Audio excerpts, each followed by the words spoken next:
Monsieur Di Giuseppe, bonjour. Bonjour. Alors, une première question peut-être. Quel bilan tirez-vous des 6 dernières années sous Martine Aubry à Lille? Le bilan de Martine Aubry est évidemment très positif. Nous, à l'Église de la Très Sainte Consommation, nous vénérons la croissance et le Dieu argent comme Martine.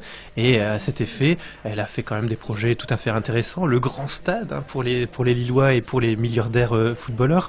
Le casino pour les milliardaires et pour les pauvres qui jouent leur RMI. Et puis aussi l'Illénium, un projet qui est intéressant, mais nous, on va aller beaucoup plus loin. On va aller beaucoup plus loin, la croissance, on va aller chercher avec les dents et l'Illénium, de ce fait, cette petite supérette qu'on voudrait installer à l'île Sud pour les pauvres, eh bien nous allons en faire notre duty free du prochain aéroport international, notre aéroport Britney Spears, qui va tenir place à la place de l'île Sud que nous allons raser justement. Voilà. Alors, à propos de raser l'île Sud, est-ce que vous pensez que l'idée de déloger des camps de Roms pour installer des immeubles en faveur de la consommation et de la grande économie, est-ce que vous pensez que c'est une bonne idée? C'est pas une mauvaise idée. C'est pas une mauvaise idée à la base. Seulement nous, non. On va faire l'inverse de ce que les politiques font. Ils veulent déloger les Roms. Nous, non. Nous voulons justement les concentrer dans un espace. Nous allons construire un espèce de camp à la citadelle. Et nous allons donc tous les rassembler dans ce camp, à la citadelle. Nous allons leur donner beaucoup de travail, puisque l'emploi quand même c'est important pour réinsérer les gens. Nous allons leur donner beaucoup de travail et des vêtements également. Il se trouve qu'on va trouver un petit stock de pyjamas rayés, enfin voilà. Et puis des douches, puisque l'hygiène est importante aussi. D'accord. Voilà. Et alors vous avez parlé... C'est une solution pour les Roms. Et les Roms, il faut bien le dire, il y avait les Arabes, il y avait soyons francs, ne soyons pas hypocrites, il faut des boucs émissaires. Il faut que les gens qui ont une vie pas trépidante, il faut bien le dire, aient peur et un bouc émissaire. Les boucs émissaires, nous le fournissons, les Roms, c'est une aubaine, et la peur, eh bien, nous allons la semer toujours plus pour que les gens consomment plus, voilà, et entraîner le cercle vertueux de la croissance et de la consommation à outrance. Et alors vous avez parlé de l'emploi, c'est un peu le point noir du bilan de Martine Aubry. Donc à part votre camp pour les Roms, quelles autres mesures vous considérez prendre pour booster l'emploi dans la métropole lilloise? Je vous en ai parlé tout à l'heure, la construction, déjà le rasage de l'île Sud et de l'île Fives aussi, qui est un quartier économiquement inutile, bourré de pauvres. Nous allons en faire un golf 18 trous. Eh bien, ces gros chantiers que nous allons mener à Lille vont permettre la création de 200 000 emplois. Et donc non seulement les Français, et les Lillois auront un emploi, mais ils auront 2 jobs, 2 emplois, ce qui leur permettra de travailler pour travailler encore plus, en leur laissant quand même une petite fenêtre pour consommer, c'est important aussi. Alors, au niveau des transports en commun, est-ce que vous avez des projets quelconques? On sait que Martine Aubry a parlé d'allonger la ligne 1, vous pensez à faire quoi? Nous avons, ça tient en quelques lignes, notre projet par rapport au transport. Déjà, les rues piétonnes seront accessibles en 4x4, ce qui se permettra de faire son shopping, faire le drive en drive un peu, voilà. Donc la rue de Béthune, voilà. Imaginez, ce serait fou, mais qui va devenir réalité, d'aller en 4x4 faire ses achats, voilà. Ça, c'est une mesure importante pour ceux qui en avaient un peu marre des piétons et des vélos. Et une autre mesure importante, c'est de promouvoir les transports en commun, comme par exemple l'avion ou l'hélicoptère. Voilà. Ou la limousine aussi, puisque dans la limousine, on peut mettre quand même beaucoup de personnes, notamment nous, entre banquiers, entre PDG, rentiers, publicitaires, riches, puissants, on se balade souvent en limousine, et on est fiers de participer à l'effort concernant l'environnement, évidemment. Oui, alors justement l'environnement, mais l'écologie dans tout ça, parce que toutes ces mesures semblent pas être très pro-développement durable. Vous pensez pas un peu à la planète?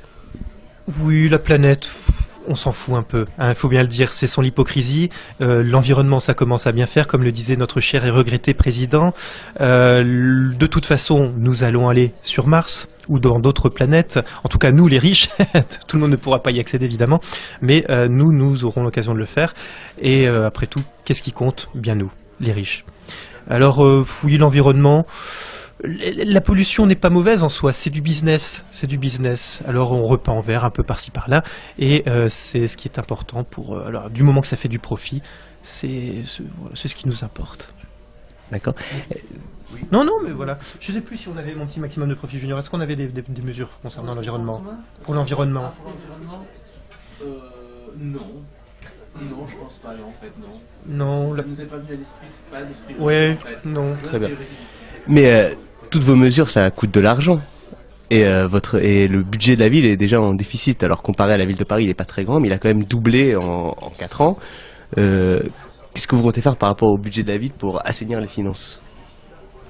Je vous avoue qu'on n'y a pas pensé. Mais Ah oui. On y a plus que pensé. Mais moi, je ne peux. Voilà, des fois, je lis les fiches qu'on me donne, et puis des fois, j'ai un peu j'oublie.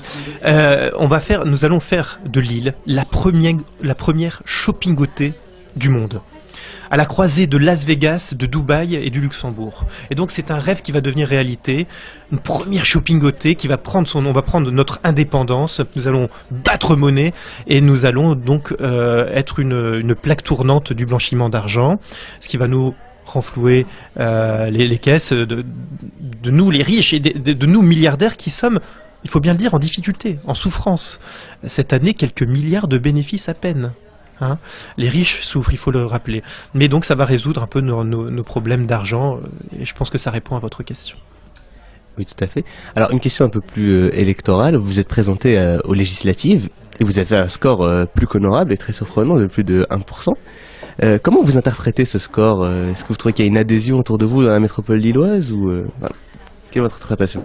Oui, alors l'Église de la très sainte consommation, qui compte 7 milliards de fidèles tout de même, n'a fait qu'un score un peu anonyme quand même, 1%, on va pas trop s'en vanter, mais nous sommes crédités à l'heure actuelle à 45% dans les sondages que nous avons nous-mêmes effectués de manière indépendante, et donc on pense entrer en mairie peut-être dès le 24 mars, il faut bien le dire.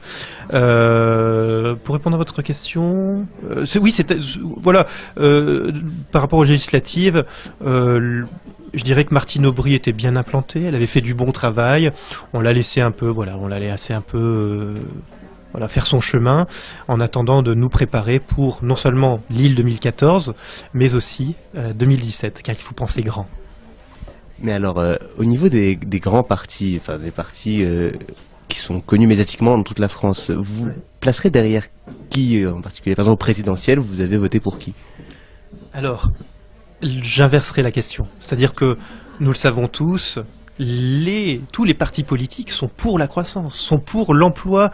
Alors l'emploi à tout prix, hein, l'emploi qui n'a pas de sens, l'emploi qui des jobs de merde, oui, pourvu que ça soit de la croissance, pourvu que ça participe à l'effort de guerre économique, car nous sommes en guerre économique. Et nous avons le courage de le dire à l'Église de la très sainte consommation.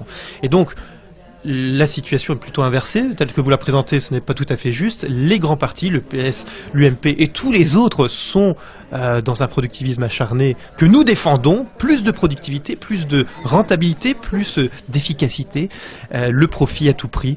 Eh bien, ce sont nous, les riches, nous les puissants, nous les banquiers, nous les fidèles de l'Église de la très sainte consommation, qui le prônons depuis bientôt, depuis des lustres évidemment. Mais vous ne voyez dans aucun parti une sorte d'opposition à vos idées? Même le Front de gauche, par exemple? Le Front de gauche, c'est assez délicat. Ils ont des bonnes idées quand même. Hein, dès lors qu'on parle de productivisme, hein, de faire l'emploi à tout prix, je vous l'ai dit tout à l'heure, je pense que nous pouvons trouver des terrains d'entente, hein, et je pense que le MEDEF aussi peut trouver des terrains d'entente avec ces partis-là. Mais c'est vrai qu'ils nous répugnent quand ils parlent par exemple de solidarité, quand ils critiquent les journaux, les médias, les 5 médias que vous représentez. Ils nous irritent un peu sur certains points, quand ils attaquent la finance, etc. Mais globalement, nous pensons pouvoir les récupérer. Ils ne nous font pas peur, pas en tout cas en ce moment. Voilà, nous ne sommes pas inquiets.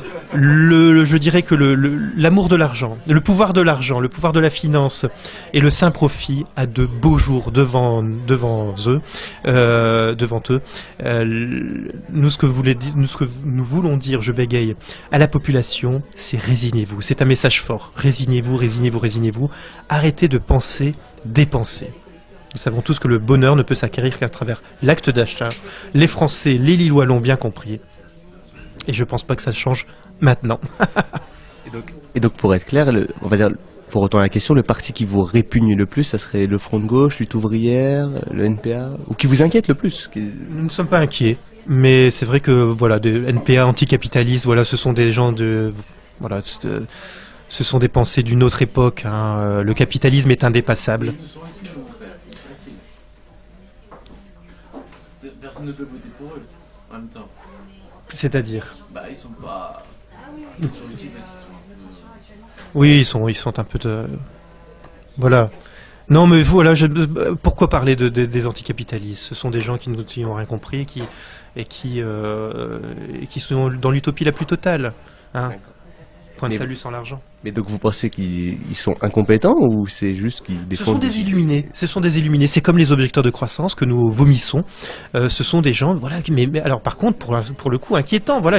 À l'heure actuelle, penser qu'on peut encore avoir des liens sociaux gratuits, mais c'est une hérésie. Le partage, la solidarité, les échanges cordiaux. Mais de quoi parle-t-on à l'heure actuelle, en 2014 ? Non, voilà. Donc il faut quand même penser à des valeurs bien ancrées chez les Français et qui ont de beaux jours devant eux. Et que répondrez-vous à certains hérétiques, comme vous dites, qui défendent le principe donc de décroissance? Est-ce que vous comprenez? Alors. Ouais, non. Est-ce qu'on peut couper? Non, mais la décroissance, voilà. Hérésie.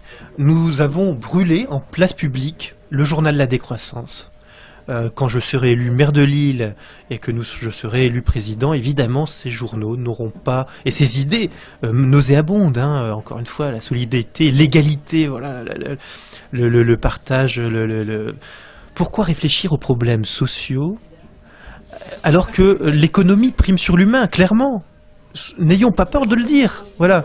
Et ces gens-là qui veulent s'attacher aux problèmes des plus pauvres n'ont pas compris que voilà, quand on est pauvre et qu'on veut s'en sortir, eh bien il y a des solutions.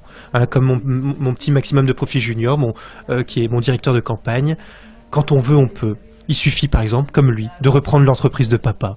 Et voilà, il y a des solutions, il y en a, elles existent.